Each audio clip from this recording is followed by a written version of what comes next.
First of all, I just want to say thank you, and you got here right before me because I rushed to get from a track meet. We were running, and my team was running against 4 other schools. But I'm glad that you all made it, and I just really appreciate each and everybody's support from around the Kalamazoo area. One of the things that I never planned on in life was being a professional personal protection specialist, and that's what I ended up being for 13 years of my life. And I kind of got started in it. I'll give you the easier way is when I learned a lot of things when I was in the Marine Corps and stuff like that. I worked in the intelligence field and stuff like that. And even beforehand, before I moved to Colorado, I used to work a lot of the places like the old Wayside East. Everybody thinks that there was just a Wayside West, but there used to be a Wayside East on Kings Highway owned by the same people. I used to do Toppers and all of those kind of places. You know, that brings back a few memories. But in 1980, I moved to Colorado, and those of you, if you ever saw the movie with Patrick Swayze, you know which one I'm talking about? Yeah, Roadhouse, exactly. Well, I got hired into a situation after moving there. I needed a job, and I had just went through a divorce and stuff here. And so I moved out there, and I met a gentleman who was the general manager at a place called the Dark Horse. And the Dark Horse is like one of the most unique bars. It's owned by the American Fair Corporation. And they had like 12 bars at the time. They have about 50 now, but they were all over the place. Like they had 3 in the Colorado, different, like Greeley, Colorado, Denver, Fort Collins, and then Boulder. Then they had them in Arizona, Omaha, Nebraska, and places like that. And so what my goal was to be head of security for all of the bars and kind of go around and just train other people and stuff. So after I got hired there and started working, I was there right around 6 months. And before, from day one, it was exactly like Roadhouse. I mean, women did not like to go in there because, I mean, it was just constant fights every single night. And on my first night, I had to throw 3 people out. And they saw how I could handle myself, so they decided to make me the head of security. I had just started the same day. So I replaced the guy who was the head of security, and it just kind of went from there. So it took, you know, a couple of weeks before people started getting used to some things, and we had to stop some employee thievery. People were just giving drinks away, bartenders, and, you know, some of the kind of stuff that go on in bars even to these days now, you know. But unfortunately, that was happening there. So what ended up happening is I almost became like an assistant manager on top of being a head of security. We had 10 people that were working for me in the security. And when you come into the Dark Horse, it has a lot of really unique items. You know, I mean, it had stage coaches up in the ceiling, whole stage coaches, you know what I'm saying? Stuffed horses, all kinds of different stuff. And it was one of these places, but that's what made it unique. And then they had the biggest hamburger in the world that costed back at that time like $1. And so they had a serious heavy duty lunch hour, but they also had a serious night hour because happy hour drinks were 99 cents. So people would come there big time. So I had a roommate, and my roommate was the head of the University of Colorado program console. So it'd be like here at Western Michigan University, and they have a program console for students. And he was working on a big show that was supposed to be this big announcement that was coming. And so he told me, I can't tell you yet, but I'll tell you. So we were sitting down having some dinner at home, just the 2 of us one night, and I came home from the Dark Horse. He says, hey man, I got a favor to ask. I go, what's that? He says, the Rolling Stones are coming to Boulder. I go, so? You know, it didn't mean anything to me. He says, you can make some money if you want to come down there and help out. I go, well, how much money? You know, because I was making pretty good money at the Dark Horse. They appreciated me and stuff, and it was a long-term employment, you know. So he says, well, whatever you're making at the Dark Horse, they'll double it. Okay. So I'm in, you know. And so the announcement was made the next day that the Rolling Stones were going to come on their Tattoo You 1981 tour to Boulder, Colorado, and they hadn't been out since like 1978 at the time. So how it all started to go down from there is, as I went back, I told my bosses at the Dark Horse, and it was really calm there then, and I had a couple of assistants who could handle things, and things went well. So I let them know that I was going to be away for that weekend. So it gets down to the weekend that we're supposed to have the concert. They were going to play Folsom Stadium, where the University of Colorado plays, which is one of the most, how many of you have been to Boulder before? Anybody? You know, it's one of the most beautiful places in the country. And it's also more millionaires there than any place else in the country under the age of 40. And so, and I didn't move there knowing that. I knew nothing about it. I only moved there on a whim because a good friend of mine who played in a nationally known band had broke up with a girlfriend, and his heart was broken. And so I basically followed him. You know, I was in the fitness business here in Kalamazoo. I owned a gym right across the street from Western Michigan's University when they had the old Reed Field House and Bruno's Pizza and all of that. Chong's Karate was around the corner back there. And so anyway, when it all went down on that Friday, people were just, it was in the paper, Rolling Stones coming to Boulder, and people were just flooding into Boulder, which was not a big city at all per capita as far as population of people. So people were just rushing in there and stuff to find the best spot to camp out. But the problem is they were camping out in people's backyards and front yards and having parties, you know. I mean, 15, 20 people were just coming and hanging out. The police were going crazy, and this was all throughout the whole stadium. So I got hired. What my job was to do the exterior security along with all of the people that worked for the promoter, which was Feline Presents. And so about 8 o'clock that night, slowed down a little bit, but not much. I mean, people were sleeping up in the bushes next to the stadium. They were anywhere and everywhere where they could possibly go, they were going. Sleeping in cars, they parked the cars by a meter, and then they would set up a tent right there next to it in the grass and stuff. And it got to the point where they couldn't do anything about it as long as they weren't in people's backyards and stuff. Soccer field was full of people. The stadium held 75,000 people. So there was people from everywhere coming, you know, because they hadn't saw the Stones, and they were only doing certain cities.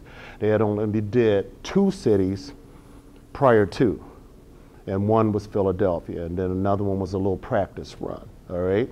Well, I started working that night, and we were walking around just moving people in and out. And this gentleman, his name is Jerry, worked for Feline Presents. He was on a cart. He was the head of security for Feline Presents. And he kept coming up to me. First time he come up to me and he says, well, hey, where are you from? And I says, well, you know, I was graduated from high school and stuff in Michigan, but I'm originally from Chicago. my parents moved me to Michigan when I was 14 years of age. So he goes, oh yeah? And so I thought we were just having basic conversation. So then a couple hours later, he'd come back, he'd have a few more questions for me. But I never thought anything about it. So we went on, finished that night. The next day, sun's out, it's about 7 in the morning. I'm thinking, well, I'm done, my job is over. So I was gonna go home, get some rest, go to the Dark Horse. They approach me, they say, well, hey, we need you to work the inside of the stadium now. So whatever you're being paid, we'll keep paying you. Well, you know, money talks. So I says, all right, I'll do it. So I says, well, where do you want me? They said, well, we want you down in the barricade. It's like, barricade? Man, I had never been in a barricade for a concert before. You know what I'm saying? Not that I didn't know what to do, but I never worked the barricade. So anyway, I was down in the barricade. On this show, other than the Rolling Stones, was George Thorogood and Hart. The Rolling Stones also had some special guest musicians that were playing with them. So when the show started, the Rolling Stones came out. I wasn't a big Rolling Stones fan. You know, growing up in Mendon, you'd hear that kind of stuff on the radio all the time. Like, you know, songs like It's a Bitch. That was my favorite, you know. I didn't really know what the song was about, but it was one of my favorites. And Miss You, you know, that was my other second Rolling Stones favorite. So as we were standing there watching all of these people, the stage was really high up, was about that high, much higher from where I was at the time. So as the people were in there full, right up against that barricade, every seat was full. Back then, tickets for down on the field were like 85 bucks. And that was in 1981, all right? So got into about the second song, and I felt somebody tugging on the back of my leg. And I couldn't figure out who was pulling on the back of my leg. And I looked down, and there's this guy, and he's like, so I thought, uh-oh, what's up? You know, did I do something wrong? So he says, come here, and he couldn't hear and whatever because we had earplugs on. And so I get down, and he's got this heavy English accent. You want to come with me, you know? And so I come down, and we go through all of these people. They had like the little hospitality room and stuff, and we go through, and we're in, go through the University of Colorado dressing room. That's what the Stones were using for their dressing room. Of course, the Stones were on stage. Nobody was in there, but the wives and people were hanging out getting drunk. So I was, got down, got in there, and he said, asked me my name. I told him. He said, do you live here in Boulder? I said, yeah. And he goes, okay, then maybe I'll see you again at some point in time. That was it. That was the extent of the whole conversation. I didn't really know what he wanted, but he did say to me that he was the head of security for the Rolling Stones, which still meant nothing to me. So I asked him, I says, well, did I do something wrong? He says, no, you didn't do anything wrong. So he says, you can go back out now. So I went back out. So show was over. Stones landed in a helicopter in the back of the stadium. Show was over. On the helicopter, they were staying in Denver. They were out of there. So everybody's leaving. I go back to the Dark Horse, have some drinks. Matter of fact, that's a lie. I had a lot of drinks. So I was tired. And so the next day, show all over again, same one. So I come down, and I'm in my spot again. Very first song. You know when somebody's like that to you, you know, just kind of really, really staring at you, and you can just feel it, so you kind of like do one of those.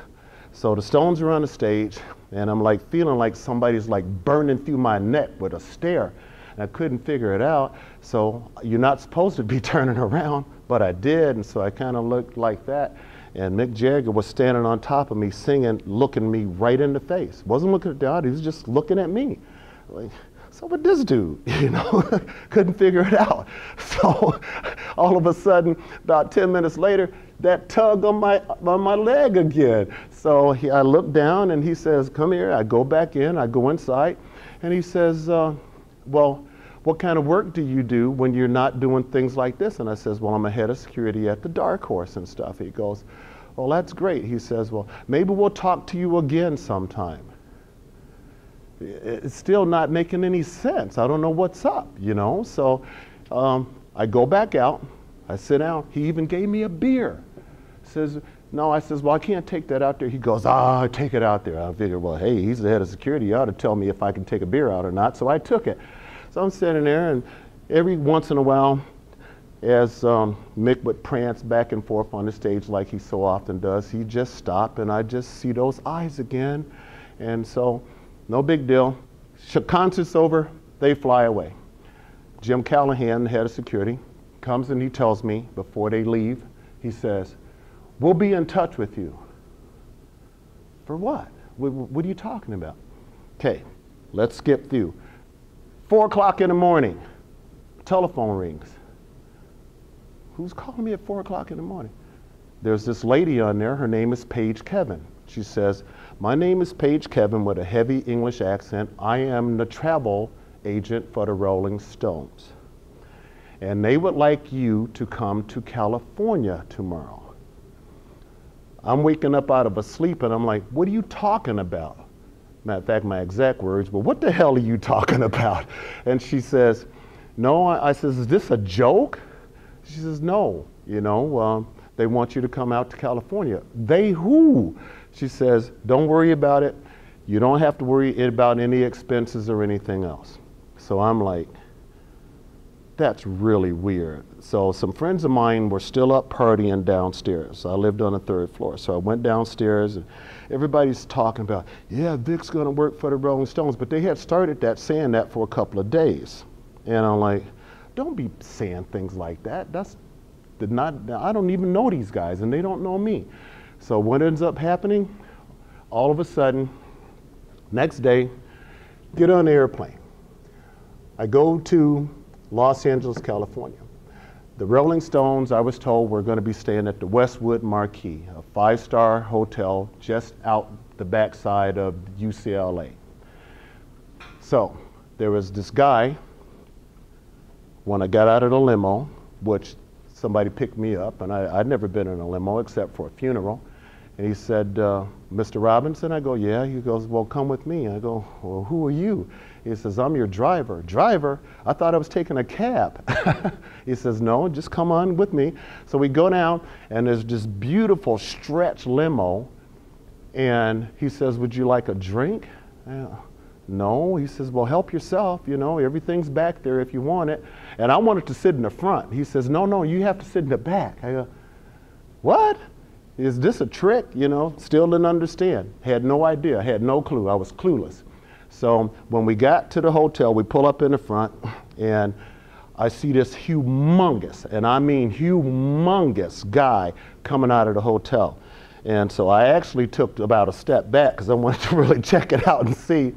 And as I was going up the steps, the driver goes, Mr. Greer, how you doing? It was Rosie Greer, the Hall of Fame football player that used to play with the Los Angeles Rams.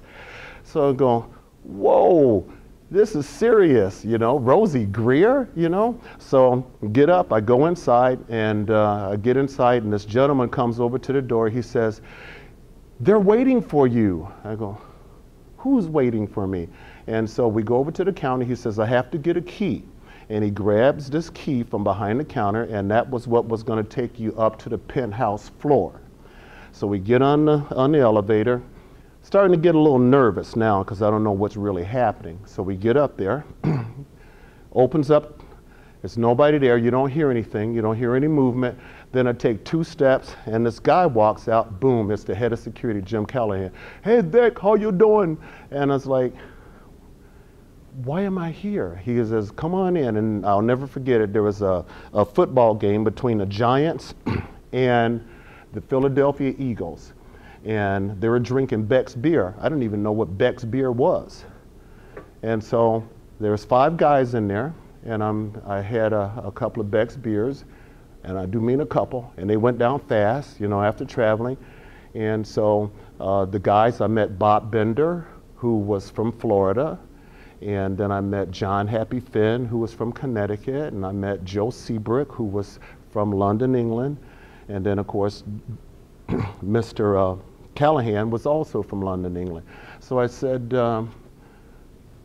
just kind of talking to myself as I sit here in this room with these guys, wondering, well, what's going to happen next? Didn't take long before the answer came. He gets up, he says, come here, Vic. Walk outside.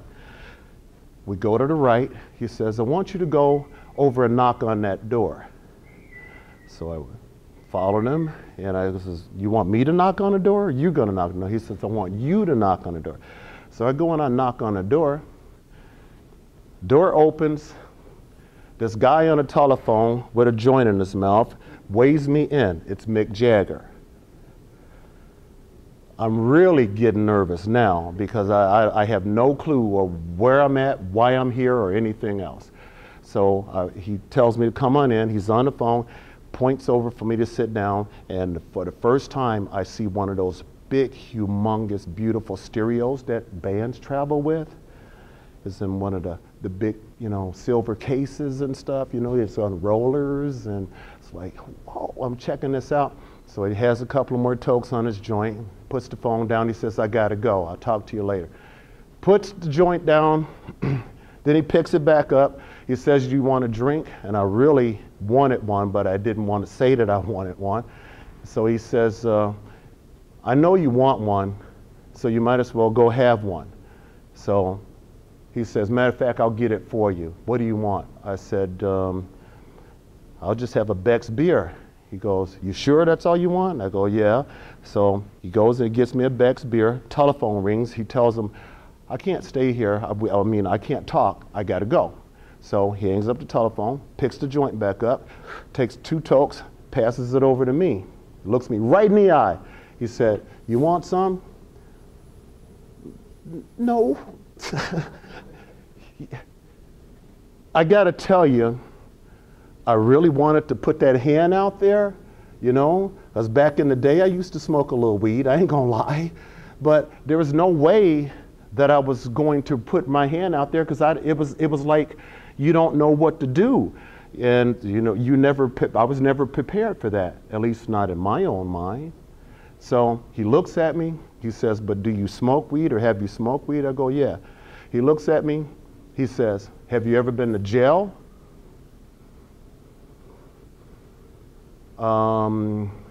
Well, kinda. He said, good answer, because I already knew the answer. I go, really? He goes, yeah, we did an FBI check on you over the weekend. Now that's power. To do a complete FBI check on somebody and you don't even know that they're doing it. That's why they were asking me all of the questions. That conversation in that room lasted right around 10, 15 more minutes. He had to make some telephone calls, and he told me, I will see you later. Now I'm really confused. What do you mean you'll see me later? Folks, I went there with a duffel bag. I had on a pair of shorts and a t-shirt when I went. I had no idea why I was going, so I didn't know how to dress or anything else. But I had a duffel bag with just basically a change of what I had on and a toothbrush. That was it. Come out, Jim Callahan comes up to me and says, well, welcome aboard. Welcome aboard what? He said, follow me. We go downstairs to the next floor. There was 2 tables, one like this, another one like that. It was actually longer. You could have put about 30 people at it. And I walk in, 2 big doors, just like Mick's, suites. And I have to tell you, the Rolling Stones, you know how many people are in the band. I found out later, each room on that floor cost $2,500. There was 48 suites and the Rolling Stones had them all and only 5 of them were occupied. On that floor and the floor underneath. So I walk in this room and Callahan goes in first and I walk in and there is nothing but money on this table. Just money. And then he introduced me to this guy. His name was Bill Z. They call him Bill Z, Bill Zinsbat. He was the accountant for the Rolling Stones. And the money that was on the table was from the show the night before, merchandise money, not the money that the Stones made. They get $2.5 million. They were getting $2.5 million per show in 1981, plus the merchandise money. So he told me, he says, well, hey, introduced himself, and he had these handcuffs on, and I couldn't figure out what's that with the handcuffs. Now I'm getting scared, you know. And so he tells me, he says, welcome aboard, here's $3,000, keep that on you at all times, and then here's some money for you. Huh? And he says, I'm really busy right now, here's a key, I guess you and Mick are gonna be going out later. And he gives me this key. He says, that's for your suite. You're gonna probably move upstairs tomorrow, but this is just for the day. And I go over and my heart's like, and I open up the door and there's this big old bouquet of roses on the thing with a big old box of chocolate. And it had a note on there saying, welcome to the Rolling Stones, Vic Robinson. And I started crying like a baby.